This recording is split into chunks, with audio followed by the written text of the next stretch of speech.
July 1, 1863 arrived with an oppressive heat that seemed to mirror the tension gripping the small Pennsylvania town of Gettysburg.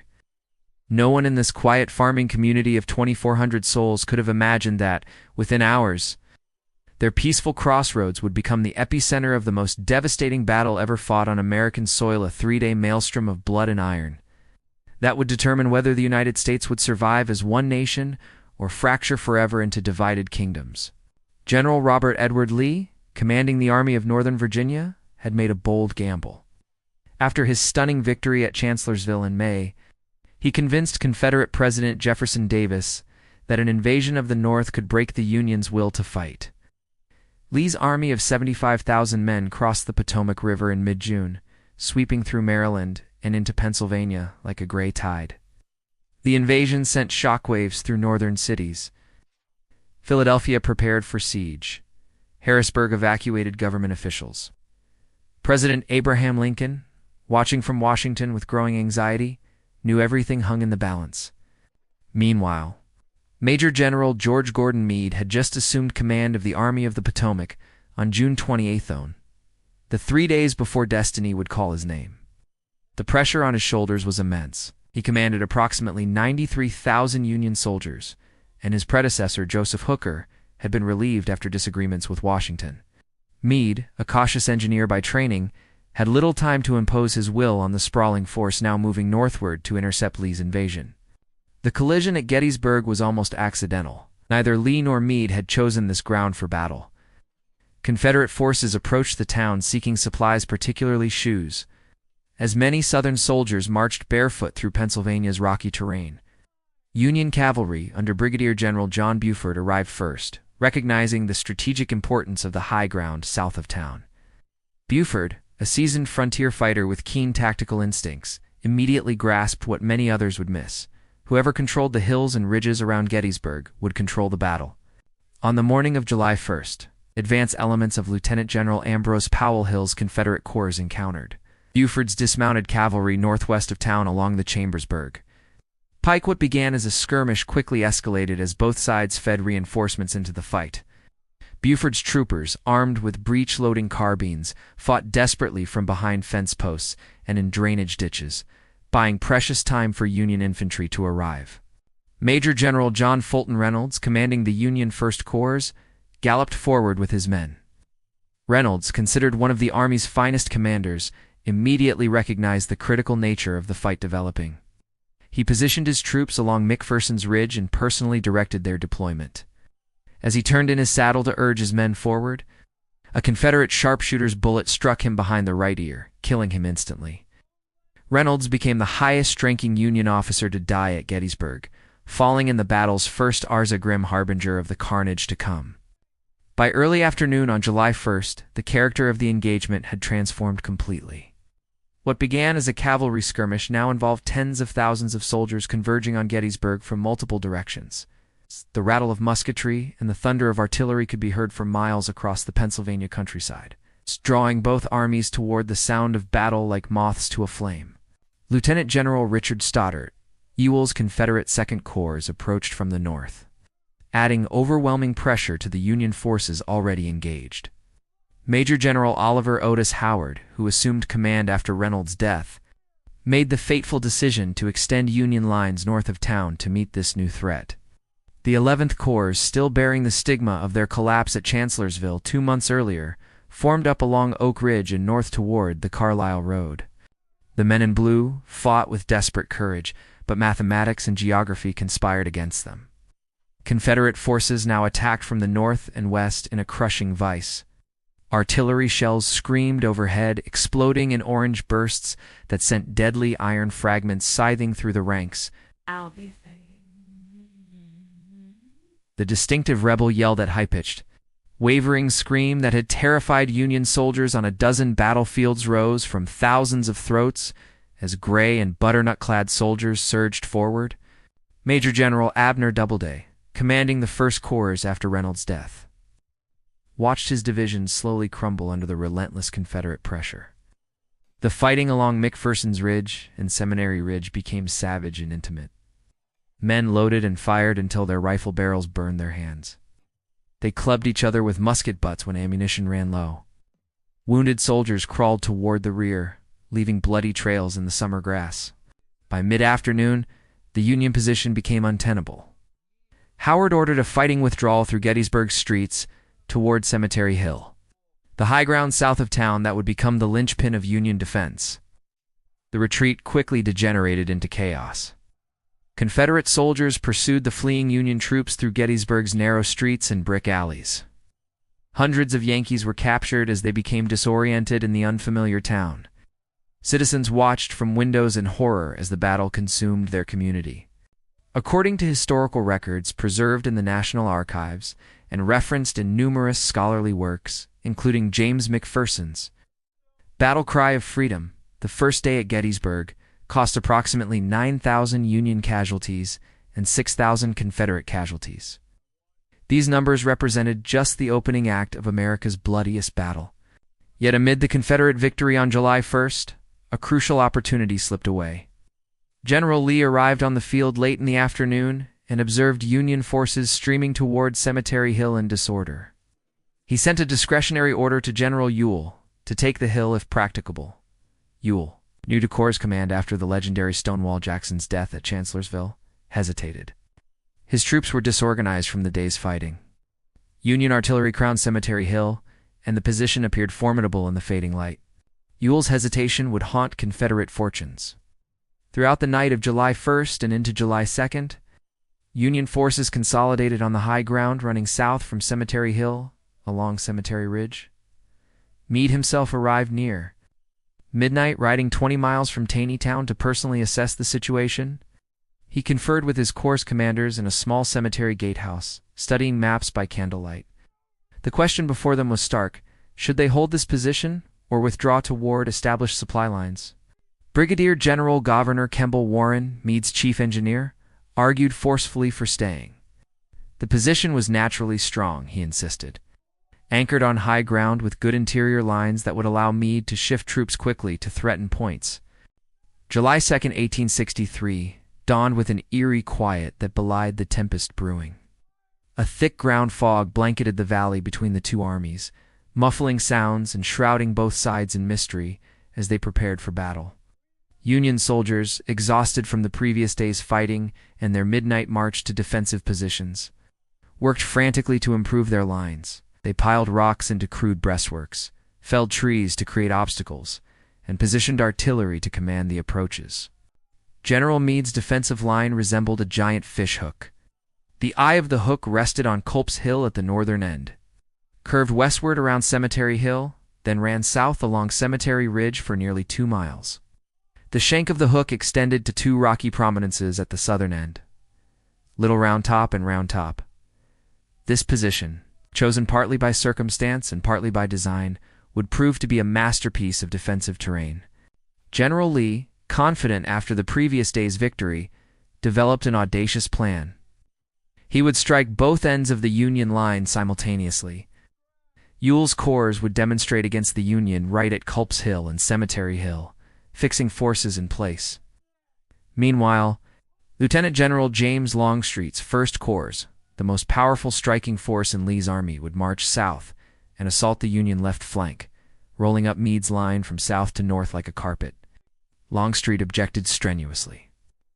Known as Lee's old war horse, he argued for a defensive strategy, positioning the Confederate Army between Meade and Washington to force the Union commander to attack on ground of Southern choosing. But Lee, emboldened by past victories and believing his army invincible, overruled his trusted subordinate. The attack would proceed.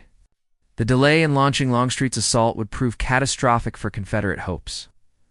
Lee expected the attack to begin in early morning, but a combination of factors: poor reconnaissance, complicated march routes to avoid Union observation, and Longstreet's reluctance meant the assault did not commence until nearly 4 o'clock in the afternoon. Those lost hours allowed Union forces to extend their lines southward and occupy the critical high ground that Lee intended to seize. The Confederate attack, when it finally came, fell like a thunderbolt. Major General John Bell Hood's division spearheaded the assault, advancing through the boulder-strewn terrain of Devil's Den toward the Round Tops, The fighting that erupted among the rocks and ravines was among the most brutal of the war. Texans and Alabamians scrambled over massive granite boulders, trading volleys with Federal defenders at point-blank range.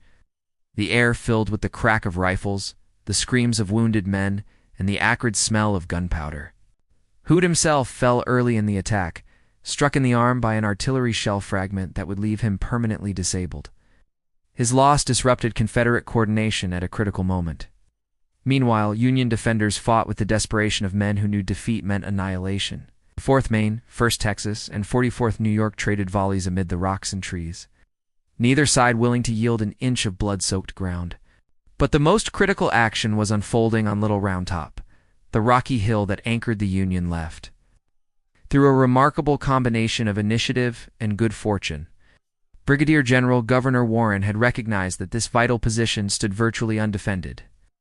Racing against time, he ordered troops to the summit just as Confederate soldiers began their ascent from the opposite side. The defense of Little Round Top became one of the war's most celebrated episodes. Colonel Joshua Lawrence Chamberlain, commanding the 20th Maine Infantry, received orders that would test everything he believed about duty, courage, and leadership. The 34-year-old former college professor of rhetoric had volunteered shortly after the war's outbreak, leaving behind his comfortable position at Bowdoin College to fight for the Union. Now, standing on the rocky slopes of Little Round Top, he faced the supreme crisis of his military career. Chamberlain's orders were unambiguous. Hold the extreme left of the Union line at all costs. If his regiment failed, Confederate forces could sweep behind the entire Army of the Potomac, turning Meade's position into a death trap. The former professor understood that military necessity sometimes demands the impossible. He deployed his 386 men, many of them farmers, fishermen, and tradesmen from Maine's rocky coast, in a defensive line along the southern slope of Little Round Top. The attack came with savage intensity. The 15th and 47th Alabama regiments, under Colonel William Calvin Oates, charged uphill through the boulder-strewn terrain. These were hardened veterans, many of them fighting barefoot, driven by the same desperation that animated their northern opponents. The Alabamians had already marched 25 miles that day before being thrown into battle. They were exhausted, thirsty, and hungry, but they came on with the fury of men fighting for their homes and families. The combat on Little Round Top devolved into a grinding, desperate struggle. The Maine men, sheltering behind rocks and trees, poured volley after volley into the advancing Confederates. The Alabamians would charge to within yards of the Union line, only to be driven back by withering fire. Then they would regroup and charge again and again. The process repeated itself 5 times over the course of an hour. Chamberlain rode his lines constantly, encouraging his men, shifting companies to meet each new threat. A bullet struck his sword scabbard. Another tore his boot. Men fell around him in shocking numbers, but he remained untouched. Moving through the chaos with what observers later described as preternatural calm, yet beneath that calm exterior, the colonel was performing complex calculations. His ammunition was nearly exhausted. His line had been pushed back until it formed a right angle, with both flanks under simultaneous pressure. One more Confederate charge would certainly break through. What Chamberlain did next would be studied in military academies for generations. With ammunition gone and the enemy preparing another assault, orthodox military doctrine prescribed withdrawal or surrender. Instead, Chamberlain ordered a bayonet charge downhill into the advancing enemy. It was a desperate gambit born of necessity and intuition. It's a kind of decision that either creates legends or ends in catastrophe. At Chamberlain's command, the 20th Maine fixed bayonets and charged down the rocky slope with a wild yell. The shock was total. The Alabamians, advancing uphill and expecting to face a broken, defeated enemy, instead confronted a screaming wall of steel sweeping toward them. Exhausted from their previous assaults and caught off guard by the audacity of the counterstroke, Oates' regiment broke. Hundreds of Confederates surrendered on the spot. Others fled back through the trees and boulders. Chamberlain's charge secured Little Round Top, but the battle for the Union left was far from over. To the north, in the wheat field, peach orchard, and rocky ground of Devil's Den, the fighting reached a crescendo of violence.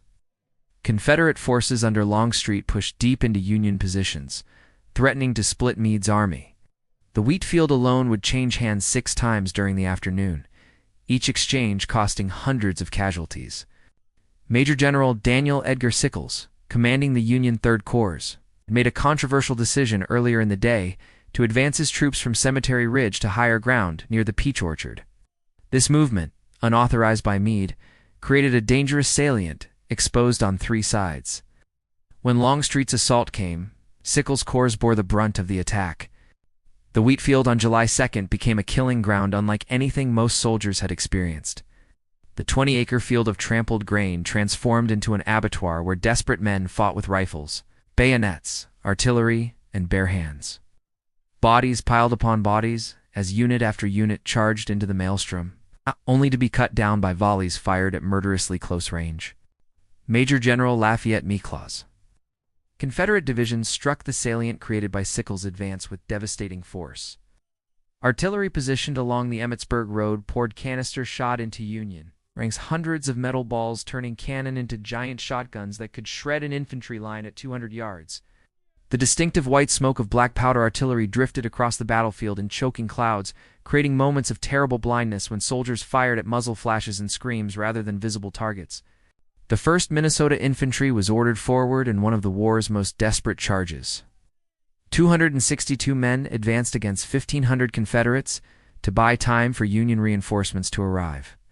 They charged with parade ground precision directly into the teeth of the Confederate advance, knowing it was suicide but doing it anyway because the order was given. Within minutes, 215 of them were casualties, an 82% loss rate.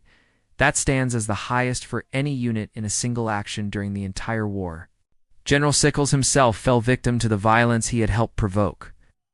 A Confederate solid shot, a 12-pound iron cannonball, struck him in the right leg, mangling it beyond any hope of saving.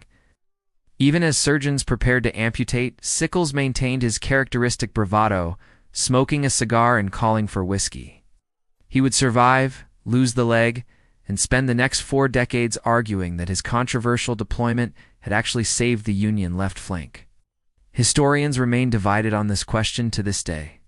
As darkness fell on July 2nd, the fighting gradually subsided into sporadic shooting and occasional artillery exchanges. The day's combat had raged from 4 o'clock in the afternoon until after 9 o'clock at night, more than 5 hours of nearly continuous battle. The casualty figures were staggering. Union losses exceeded 9,000 men. Confederate casualties approached 5,000. Entire regiments had been effectively destroyed. Field hospitals overflowed with wounded men whose screams echoed through the night. Yet despite the day's horrific violence, neither side had gained a decisive advantage. Lee's attacks had pushed Union forces back at several points, but Meade's line held. The Round Tops remained in Union hands. Cemetery Ridge remained fortified and defended. Fishhook position, though dented, had not broken. As detailed in historical accounts preserved by the Library of Congress and cited in numerous Civil War histories, General Meade held a council of war with his corps commanders that evening in a small farmhouse behind Cemetery Ridge. They debated whether to hold their ground or withdraw, polled each general in turn. The consensus was unanimous. They would stay and fight. If Lee wanted to destroy the Army of the Potomac, he would have to do it here, on ground of Union choosing. General Lee, meanwhile, faced his own difficult decisions. His army had failed to break the Union position despite 2 days of costly attacks. Longstreet again urged a flanking movement, sliding around the Union left to position the army between Meade and Washington. But Lee, his blood up, and convinced that his army could accomplish anything asked of it, decided on one more grand assault. He would strike the Union Center, the very heart of Meade's position along Cemetery Ridge. If successful, it would split the Federal Army in two and open the road to total victory. The plan reflected Lee's aggressive instincts and his faith in his soldiers. But it also revealed a dangerous overconfidence. The Army of Northern Virginia had won stunning victories through bold offensive action at 2nd Manassas, Fredericksburg, and Chancellorsville. But those victories had come against divided or poorly led opponents. Meade was proving to be neither divided nor incompetent. And the Union position on Cemetery Ridge was far stronger than Lee appreciated. The stage was set for July 3rd, 1863, a day that would produce the most famous infantry assault in American military history and mark the high-water mark of the Confederate cause. July 3rd, 1863, began with an attack by Union forces at Culp's Hill on the Union right. Throughout the night, Major General Henry Warner Slocum's 12th Corps had prepared to retake the ground lost the previous evening. At first light, Union artillery opened a devastating bombardment on Confederate positions among the wooded slopes and rocky outcroppings. For 7 hours, Federal troops assaulted the Confederate lodgment in fierce, close-quarters combat that left the hillside carpeted with dead and wounded. By mid-morning, Union forces had reclaimed all the ground previously lost. But this sideshow on the Union right merely set the stage for the main event developing along the center of the line. General Lee had devised his grand assault. Approximately 12,500 Confederate infantry would march 3/4 of a mile across open ground, climb Cemetery Ridge, and break through the Union center. It was an audacious plan that required courage, coordination, and luck in equal measure. Command of the assault fell primarily to Major General George Edward Pickett, whose division of Virginians had seen relatively little action during the first 2 days of battle. Alongside Pickett would advance portions of Major General Isaac Ridgway Trimble's and Brigadier General James Johnston Pettigrew's division's units that had already suffered heavily in the previous day's fighting. The combined force represented some of the finest infantry in the Confederate Army. Veterans who had endured the hardships of multiple campaigns and emerged with their fighting spirit intact, the assault would be preceded by an artillery bombardment unlike anything yet seen in the war. Colonel Edward Porter Alexander, the Army of Northern Virginia's brilliant young artillery chief, positioned approximately 150 Confederate guns along a mile-long front facing Cemetery Ridge, opposing them. Union Artillery Chief Brigadier General Henry Jackson Hunt had positioned approximately 80 guns to defend the threatened sector. At precisely 1 o'clock in the afternoon, 2 Confederate signal guns fired in rapid succession. The sound echoed across the valley, and then the full Confederate artillery line erupted in a rolling thunder that shook the earth. Soldiers on both sides would later describe the sound as indescribable, a continuous rolling roar that seemed to merge into one sustained blast. The ground trembled, the sky filled with smoke. The air became thick with screaming projectiles. Union artillerists responded in kind, and for nearly 2 hours. The two sides engaged in the largest artillery duel ever fought in the Western Hemisphere. Solid shot tore through the ranks of waiting infantry. Shells exploded overhead, showering defenders with deadly iron fragments. Union batteries along Cemetery Ridge absorbed tremendous punishment. Limbers exploded, sending up mushroom clouds of black smoke. Gun crews were swept away by direct hits. Yet the Federal artillery fought back with grim determination. Colonel Alexander, observing the effect of his bombardment, believed the Union guns were being suppressed. In reality, General Hunt had ordered many Union batteries to cease fire to conserve ammunition for the infantry assault he knew must follow. This created an illusion of success that would prove costly. Alexander sent word to General Pickett that the time had come to advance. Pickett, described by contemporaries as a flamboyant officer with long perfumed hair and a flair for dramatic gesture, rode to General Longstreet for final confirmation of the order. Longstreet, who had opposed this attack from the beginning and now foresaw disaster, could not bring himself to speak. He merely nodded. Pickett saluted and declared, "I shall lead my division forward, sir." The Confederate infantry emerged from the tree line along Seminary Ridge in a magnificent and terrible spectacle. 12,500 men dressed in butternut and gray formed in parade ground formations, covering nearly a mile of front.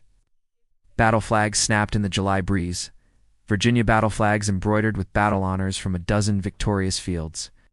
The soldiers dressed their lines with the precision of veterans, closed gaps, and began the long march across the open fields toward Cemetery Ridge. The Confederate assault force advanced with almost mechanical precision. Officers rode ahead of their regiments, swords drawn and pointing toward the enemy position. Color sergeants held the battle flags high. The formations moved forward through the summer heat with a discipline that reflected months of training and years of experience. For the first few hundred yards, the advance proceeded without serious opposition. Union artillery had fallen silent. An eerie quiet descended across the battlefield, broken only by the rhythmic tramp of thousands of feet and the shouted commands of officers maintaining alignment. This quiet was deceptive and temporary.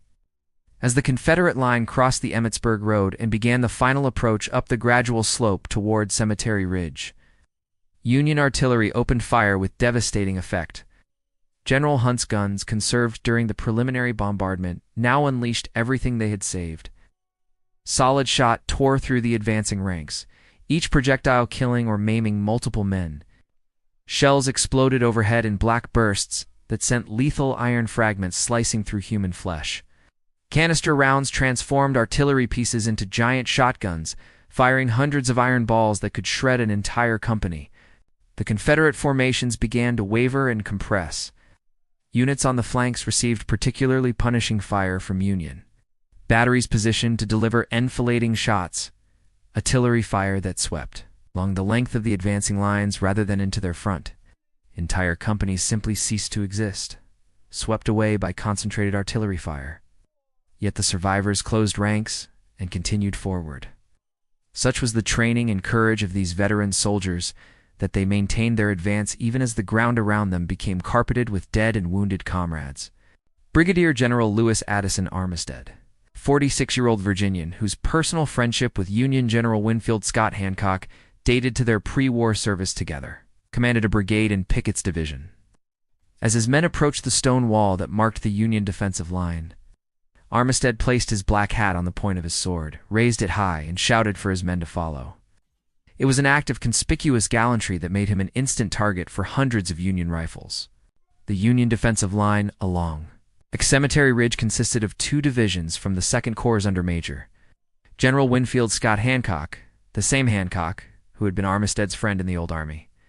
Behind a low stone wall, reinforced with earth and fence rails, Union infantry had been lying down to shelter from the Confederate artillery bombardment. Now they rose and delivered massed volleys into the advancing Confederates at ranges that decreased to less than 50 yards. The sound of volley fire from thousands of rifles created a continuous roar that witnesses described as resembling the tearing of heavy cloth, an inadequate metaphor for a sound that was actually the tearing of human flesh on an industrial scale. The front ranks of the Confederate assault simply melted away under this fire. Men fell by the dozens, then by the hundreds. The attack began to lose cohesion as units intermixed and officers fell. Yet still they came. A portion of Armistead's brigade reached the stone wall at a point that would forever after be known as the high water mark of the Confederacy. Approximately 200 Confederate soldiers breached the Union line, leaping over the wall and engaging in desperate hand-to-hand combat. Armistead himself crossed the wall and placed his hand on a Union artillery piece, the deepest penetration of the Union position. Moments later, he fell with 3 wounds, mortally injured. The breach was quickly sealed. Union reinforcements rushed to the threatened point. Federal soldiers fired into the Confederates at point-blank range. Some units ran out of ammunition and clubbed attackers with musket butts or threw rocks. The fighting reached a crescendo of violence and chaos. For several minutes, the outcome hung in the balance. Then the Confederate assault broke. Men who had marched forward with such discipline began to stream back toward Cemetery Ridge in disorder, many throwing away their weapons to flee faster. The repulse was total. Of the approximately 12,500 Confederates who began the assault, roughly half became casualties killed, wounded, or captured. Every field officer in Pickett's division was killed or wounded. Of the 15 regimental commanders in the division, only 1 returned unhurt. The survivors who made it back to Confederate lines were shattered physically and psychologically.